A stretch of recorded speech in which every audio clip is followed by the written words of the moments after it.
Goeiedag, liewe vriende, en vanoggend blaai ons daarna Psalm 122 toe, en dit is ook ons teks vir hierdie week, teks waar ons onsself gaan verdiep.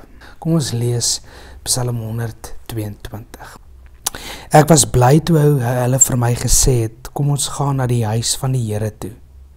En nou is ons hier binne in jou, Jerusalem. Jerusalem is die stad wat stewig gebou is, waarin die stamme kom, die stamme van die Here.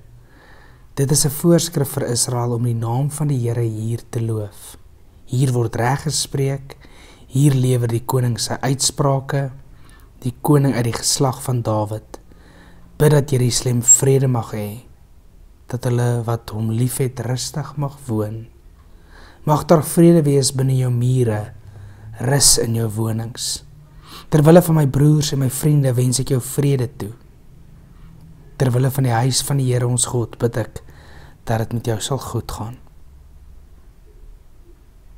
Terwyl jy met hierdie teksgedeelte besig was, wat het in jou verander? O Here, wil U hierdie teks vir my oopbreek?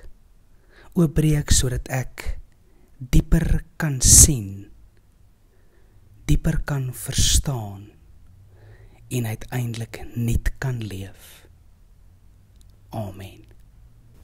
Seën vir jou vir die res van hierdie week en voorspoed. Wees op die uitkyk om te kyk waar kan jy God aan die werk sien. Mooi bly.